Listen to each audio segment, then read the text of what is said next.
Hello, dear friends. Today we will start a new chapter that is electromagnetic waves. This is your chapter number 8 in your textbook. Now, what is electromagnetic wave? So, ultimately, to understand that, we must know that what is and how the electric and magnetic field are involved together. In chapter number 4, we learned that an electric current produces magnetic field and that two current carrying wires exert a magnetic force on each other. We also learned in chapter number 6 that a magnetic field changing with time gives rise to an electric field. Whether the converse also true, that is, does an electric field changing with time gives a rise to a magnetic field? Yes. The James Clerk Maxwell in 1831 to 1879 established that not only electric current but also the time varying electric field generates magnetic field around it. So he established that not only current but a time varying electric field can also be used to generate magnetic field. While applying the Ampere circuital law to find magnetic field at a point outside capacitor connected to a time varying current, Maxwell noticed an inconsistency in the Ampere circuital law and he suggested the existence of an additional current and he called him the displacement current to remove this inconsistency. This displacement current is the part that is removed from our course, but he suggested that now Maxwell formulated a set of equations involving electric and magnetic field and their sources, the charge and current densities, etc. He established four equations. These four equations are called Maxwell's equations. In the table above, I have shown that Maxwell's equations. Here that is written. All these four equations are well known equations to you. We have already studied them and we have seen them. The first equation is well known, Gauss law for electricity, and it is also the equation of flux that we have learned in chapter number 1. The equation is that a closed integration of E dot dA is equals to Q over epsilon 0. This is called Gauss law for electricity and which is used to find out the electric field as well as electric flux. Equation number 2, that is the equation of magnetic flux, that is B dot dA or the closed integration of B dot dA, that is always comes to be a 0.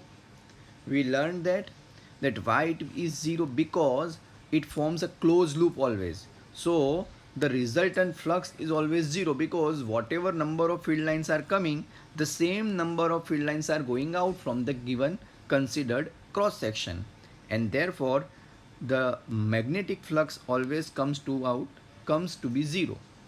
This is second equation of Maxwell, and that is nothing but magnetic flux. That is also known as Gauss's law. Third equation that we have learned in chapter number 6, that is also the equation that we can say Faraday's law, that EMF turn out to be d phi by dt with negative sign. Here this negative sign indicates the presence of Lenz's law. So we have also learned that, and we have studied in chapter number 2 that V is equals to E dot dl. So that potential itself is one energy or the EMF, and that is EMF turn out to be E dot dl. So this equation number 3, that is Faraday's law, is also the equation or the set formulated by the Maxwell. It is the third equation in its set. And this fourth equation, that is called Ampere-Maxwell's law. As I have stated before, that in the equation of Ampere-Circuital law, Maxwell found some inconsistency, and this inconsistency is removed by him by adding some displacement current. Here in equation number 4 we can say that the left hand side is integration b dot dl. This is the left side of Ampere's circuital law also. Now in the right side of this equation, the equation is mu 0 IC plus mu 0 epsilon 0 d phi E upon dt. In this right side, the first part is again the part of the Ampere circuital law. But as we stated that Maxwell found some inconsistency in that equation, and therefore he found some new term into that equation, and that he added here. So this equation number 4, in a right hand side the second term is that additional displacement current part. As I have stated that this part right now is removed from our course, so we are not going to learn in detail about this, but this is an also interesting part that you can put in your reading and you can get the information. So this is Ampere-Maxwell law. So here ultimately all these 4 equations are now called that Maxwell's equations for electromagnetic waves. Using all these equations, he established that electric field and magnetic field are interrelated or correlated, and he gave these equations name as that electromagnetic waves equations, or the set of electromagnetic waves. Again, I would like to explain that in this equation or in the derivation of this equation, what he had established, you can see here he has used these different quantities, that he used electric and magnetic fields, their sources, then charges and current densities. All these things are used to bring these equations into the existence. He formulated all these quantities and established a new set of equations that is called now Maxwell's equations. So if someone asks you what is the Maxwell's equation, we can simply consider by using chapter number 1, chapter number 4, chapter number 2 and chapter number 6, that what are ultimately the Maxwell's equation. In Maxwell's equation number 1, we can establish the equation of electric flux, that is Gaussian's law, that is integration E dot dA is equals to Q by epsilon 0. If we are asked to find out equation number 2, that is a part of chapter number 4 and chapter number 6 as well as chapter number 5. So chapter number 4, 5, 6 we have learned that the close integration of B dot dA is comes out to be a 0. That is called magnetic flux. We have detailed explanation in chapter number 5. Then if someone asks about third equation, that is well known Faraday's law, that we have learned in chapter number 6. And if someone asks about fourth equation, we can say it as a Amperian circuital law with a small additional part that is called displacement current. So these are ultimately called Maxwell's equations. Now, on the basis of these, he predicted to emerge from Maxwell's equations that the existence of electromagnetic waves. He established that the existence of electromagnetic waves, these waves are time varying electro and magnetic fields. So here he also explained that these electromagnetic waves are actually a time varying electric and magnetic fields which propagates in space. So when these are moving or propagates in a space, they are producing the wave effect.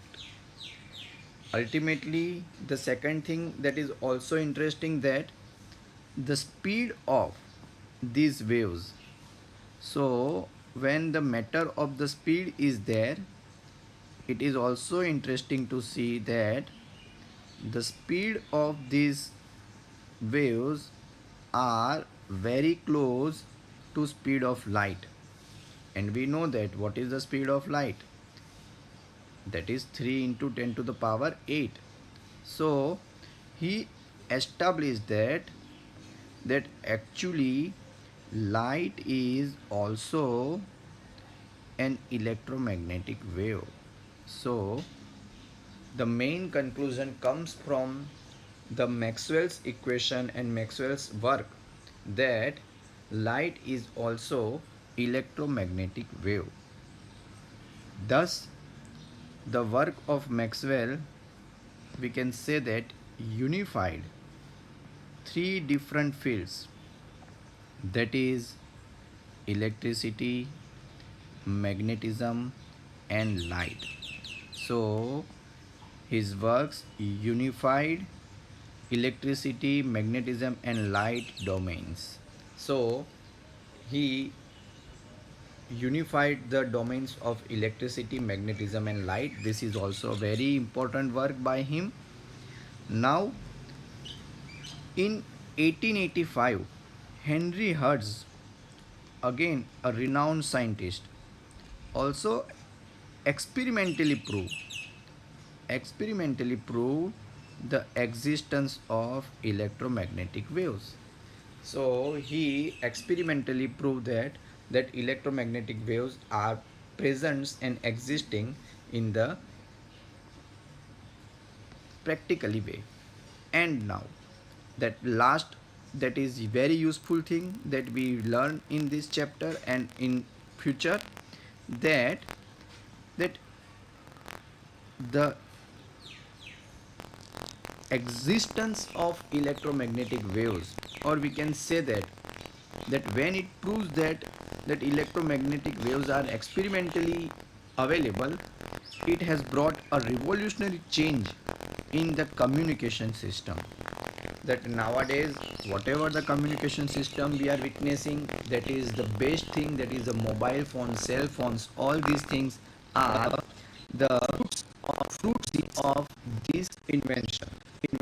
Now in this chapter we will discuss different topics, that is the electromagnetic waves and their sources, how they emerges, what are the basic source for them, and how they behave, what are the nature of them. And actually in the second part we prove that electric current and magnetic field, or we can say that electricity and magnetic field produces electromagnetic waves. Later on we also learn the electromagnetic spectrum and the rays consisting by it, that we know that radio waves to the gamma rays, all these are the part of the electromagnetic waves. We will learn them also in this chapter, and then we will conclude the chapter. So ultimately we are going to learn these topics in this chapter.